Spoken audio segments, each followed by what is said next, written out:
सैलाब की विनाश लीला ने भारत के कई राज्यों में त्राहिमाम मचा रखा है। हर साल की तरह इस साल भी बारिश का मौसम मुसीबतों का अंबार लेकर आया। पूर्वोत्तर भारत की बात करें तो यहां बाढ़ की वजह से तबाही सारे रिकॉर्ड तोड़ती हुई दिख रही है। मानसून की शुरुआत से ही आधा हिंदुस्तान जल तांडव से कराहने लगा है। बिहार के 10 जिलों में तो सैलाब से लोग पनाह मांग रहे हैं। यहां 6.5 लाख से ज्यादा आबादी सैलाब का सितम झेल रही है। राज्य में गंगा को छोड़कर बागमती, बूढ़ी गंडक, कमला बलान, पुनपुन, महानंदा और घाघरा नदी खतरे के निशान से ऊपर बह रही है। बिहार में बाढ़ की तस्वीरें दिन गुजरने के साथ साथ और भी ज्यादा भयावह होती जा रही हैं।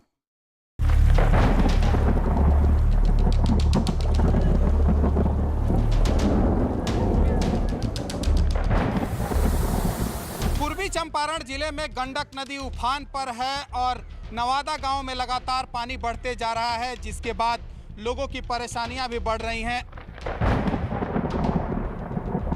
पानी बढ़ने के साथ साथ यहाँ के लोगों का जीवन यापन भी बहुत मुश्किल में पड़ गया है। पानी घर में भरा हुआ है, सब जगह घर डूब गया है। अभी तक कोई मुखिया हो गया या किसी की तरफ से कोई है मतलब हेल्प इधर मिलता नहीं है। पानी के प्रहार से आधे हिंदुस्तान में हाहाकार।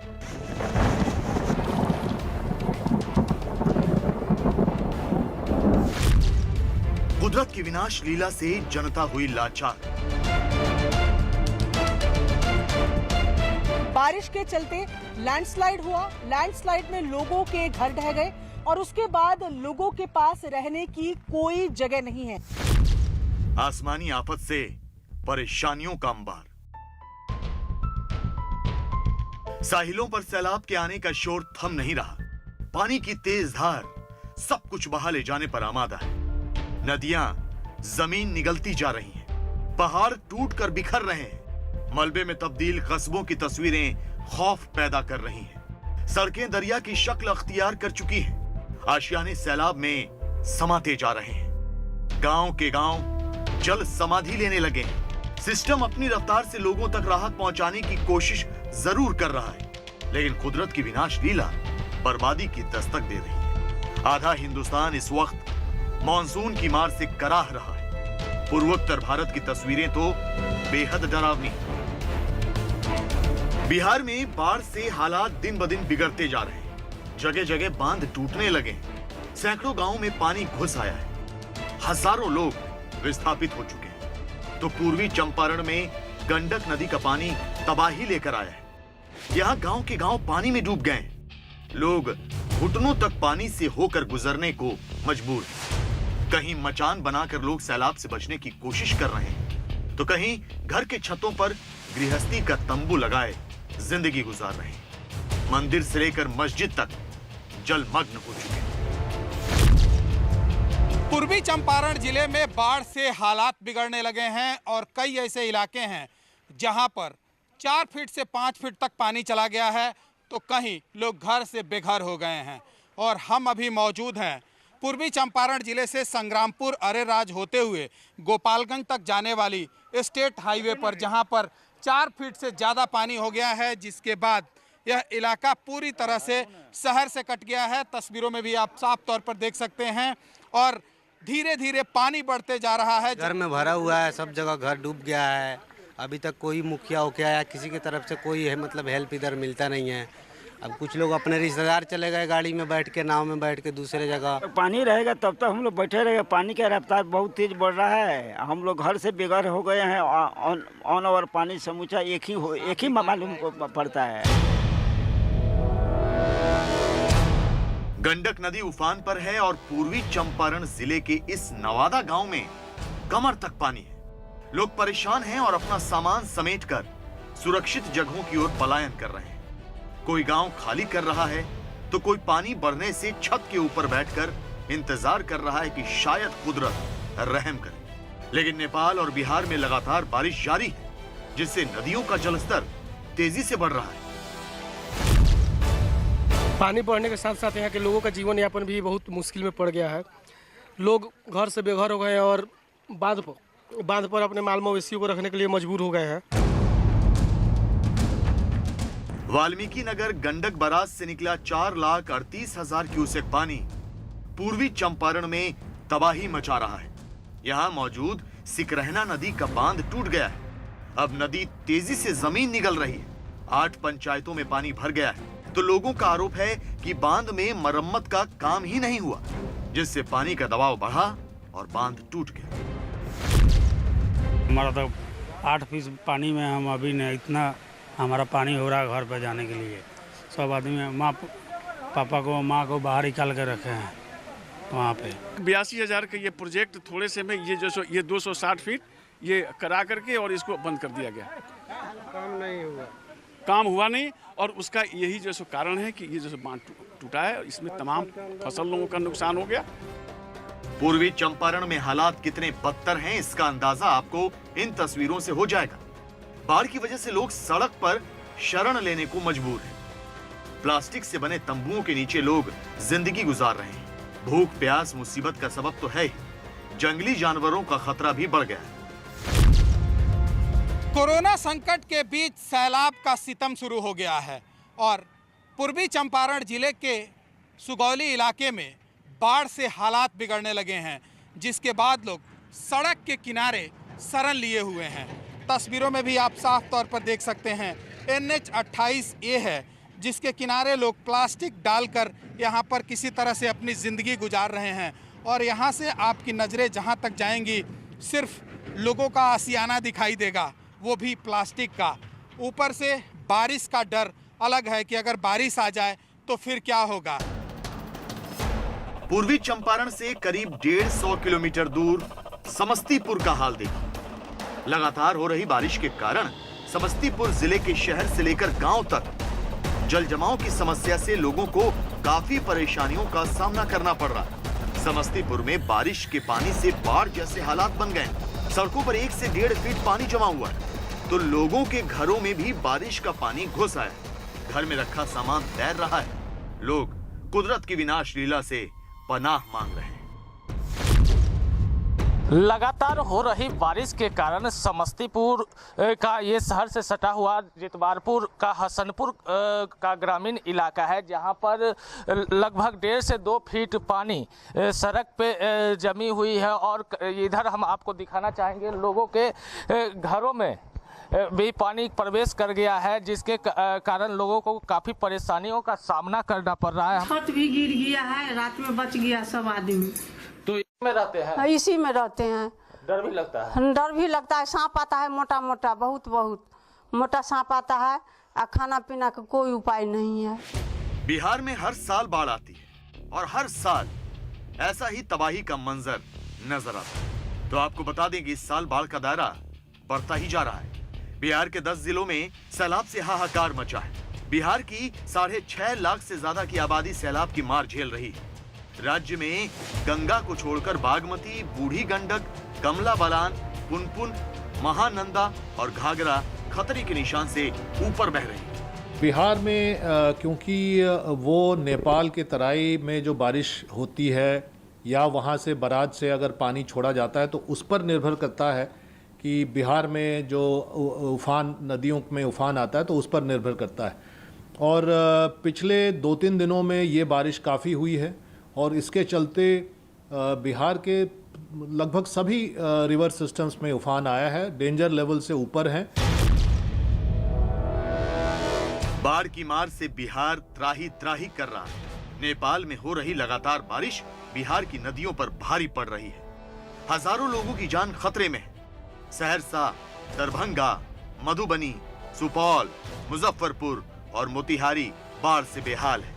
हाल फिलहाल राहत की कोई उम्मीद भी नजर नहीं आ रही। ये 6 तस्वीरें बिहार में तबाही की तस्दीक करती हैं। कहीं नदी का पानी कस्बों पर कब्जा कर रहा है, कहीं जल प्रलय से त्राहिमाम मचा है, कहीं नदी का कटाव लोगों की परेशानी का सबब बन गया है। पहले कोरोना और अब सैलाब से बिहार के लोगों पर दोहरी मार पड़ी है। बिहार की जनता घर खेत बहने से दुखी है, तो दूसरी ओर कोरोना के डर से सहमी हुई है। उत्तर बिहार में बाढ़ में बहने का डर और कोरोना के खौफ के बीच लोग जिंदगी गुजार रहे हैं। प्रशासन का दावा अपनी जगह है, लेकिन हकीकत यही है कि सड़कों पर पनाह ले रही राज्य की बड़ी आबादी अब भी सरकार की ओर से मिलने वाली राहत का इंतजार ही कर रही है। बात सिर्फ बिहार की नहीं बल्कि पूरे हिंदुस्तान की है। बारिश और उसकी वजह से नदियों के बढ़ते जलस्तर ने दूसरे राज्यों को भी अपने आगोश में लेना शुरू कर दिया है। असम की बात करें तो यहाँ के 33 जिलों में से लगभग 24 जिले बाढ़ की चपेट में हैं। करीब 24 लाख लोग सैलाब की मार से बेहाल हैं और लगभग 50,000 लोग राहत कैंपों में हैं, जबकि पहाड़ों में लोग भूस्खलन से इस कदर परेशान हैं कि अब गुफाओं में रहने को मजबूर हैं। असम से लेकर उत्तराखंड तक जल तांडव की ये ग्राउंड रिपोर्ट देखिए।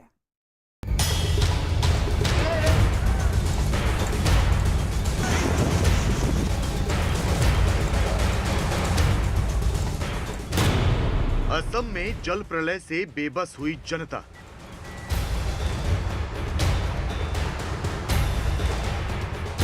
पहाड़ों में खिसकती चट्टानों का खौफ, खेत जल थल कर दिए सैलाब ने, मर गए अरमान सब दहकान। जी हां, मैदानी इलाकों से लेकर पहाड़ों तक मानसून की बारिश ने लोगों का जीना मुहाल कर रखा है। गांव तो गांव, शहरों में भी बादल, बारिश और बाढ़ हर रोज तबाही की नई तस्वीरों की वजह बन रही है। बिहार के बाद अगर सैलाब ने सबसे ज्यादा कहीं तबाही मचाई है तो वो असम है।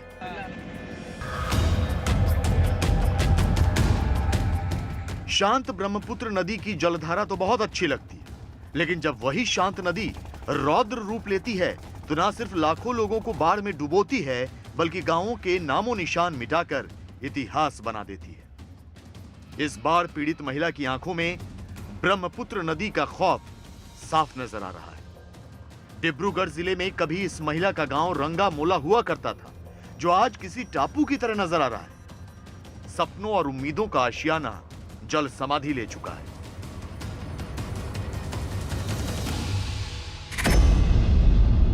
अभी यहाँ सामने हमारे गाँव सारा अभी टूट गया। अभी इधर कुछ, यहाँ पे कुछ भी नहीं है। तो अभी जहाँ दूसरा जगह में उस पर हम रहने गया, वहाँ भी हम कितना दिन रह पाएंगे वो भी नहीं पता। अभी तो बाढ़ का सीजन ही है, अभी और दो तीन बार और आएगा। तो अभी आप लोगों का गांव क्या नदी में चला गया? पानी में भी चला गया है और है ही, हम गाँव है ही नहीं। डिब्रूगढ़ के इस गांव के ब्रह्मपुत्र नदी में विलीन होने के बाद लगभग 95 परिवारों ने जैसे तैसे जान बचाई। तो रंगा मोला गांव की तरह मीरी गांव भी ब्रह्मपुत्र नदी में विलीन हो गया। इस गांव में रहने वाले ब्रह्मपुत्र नदी के किनारे स्थित जंगल झाड़ियों में किसी तरह जिंदगी गुजार रहे हैं। एक तिरपाल के नीचे चूल्हा जल रहा है और दुश्वारियों का आलम क्या है, इसका अंदाजा आप इसी से लगा सकते हैं कि पेड़ों की डालियों पर मचान बनाए गए।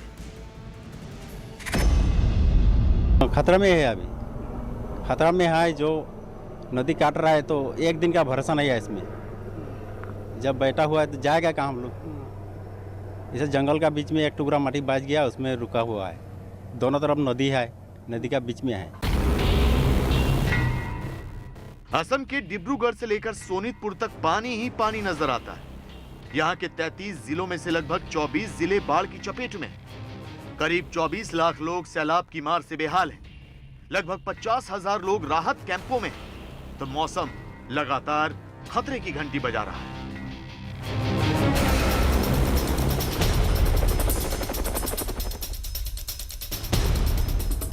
मैदानी इलाकों का हाल तो बुरा है ही। पहाड़ों में बारिश से खौफ पसरा हुआ है। उत्तराखंड में लगातार हो रही बारिश ने लोगों की मुसीबतें बढ़ा दी हैं। प्रशासन का दावा है कि वो बारिश के दौरान किसी भी आपदा से निपटने के लिए तैयार है। इसी को देखते हुए गढ़वाल कमिश्नर ने मॉनसून में सभी फील्ड कर्मियों की छुट्टियां रद्द कर दी हैं। लेकिन अब भी लोगों तक राहत नहीं पहुंच रही है, जिसकी तस्दीक करती हैं मुनस्यारी से आई ये तस्वीरें। पिथौरागढ़ के मुनस्यारी में बारिश की वजह से कैसे रास्ते गायब हो गए हैं, कैसे पहाड़ टूटकर जमीन पर आ गिरे हैं, कैसे लोगों के आशियाने मलबे में तब्दील हो गए हैं। इसकी तस्वीर आप तक पहुंचाने के लिए न्यूज 18 की रिपोर्टर यहां के धापा गांव पहुंची तो पता चला कि यहां गाड़ी आने जाने का कोई रास्ता नहीं है। पैदल पहाड़ से चलकर गांव तक आने में घंटों लग जाते हैं। मोटर कनेक्टिविटी नहीं है। वो उस तरफ अगर आप देखें, उधर तक सिर्फ गाड़ी आती है, गाड़ी को वहां रोकना पड़ता है और इसके बाद जो सफर है वो पैदल तय करना पड़ता है। यानी कि मोटर कनेक्टिविटी किस तरीके से खराब हुई है भूस्खलन की वजह से, बारिश की वजह से, ये पूरा रास्ता कुछ इसी तरीके से यहाँ तय करना पड़ता है। न्यूज 18 की रिपोर्टर किसी तरह धापा गांव तक पहुंची तो वहां का नजारा बेहद डरावना था। भूस्खलन की वजह से गांव के कई मकान जमींदोज हो चुके थे और लोग गुफाओं में रहने को मजबूर हैं। महिलाएं और बच्चे सरकारी मदद के अभाव में बारिश के इस मौसम में गुफाओं में दिन गुजार रहे हैं। गांव का नाम है धापा गांव। अब मैं आपको इस गांव की तस्वीर दिखा रही हूँ। क्या आप मानेंगे कि इस सदी में भी कोई ऐसा हो सकता है जो गुफाओं में रह रहा है? ये तस्वीरें आपको मैं एक परिवार के यहाँ दिखा रही हूँ। यहाँ बारिश के चलते लैंडस्लाइड हुआ। लैंडस्लाइड में लोगों के घर ढह गए और उसके बाद लोगों के पास रहने की कोई जगह नहीं है। ये पत्थरों के बीच बनी एक गुफा ही इन लोगों का आशियाना है। पिथौरागढ़ जिले के बंगापानी इलाके में सोमवार तड़के बादल फटने की घटना में 10 लोगों की मौत हो गई थी। बुधवार को यहां मलबे से 3 और शव बरामद किए गए। तो आपको बता दें कि उत्तराखंड में भारी बारिश की वजह से नदियां भी उफान पर हैं। कई जगहों पर सड़क में दरार आ गई है। तो अगले कुछ दिनों तक बारिश ऐसे ही होते रहने की आशंका जाहिर की जा रही है। ऐसे में लोगों की मुसीबतें शायद ही कम।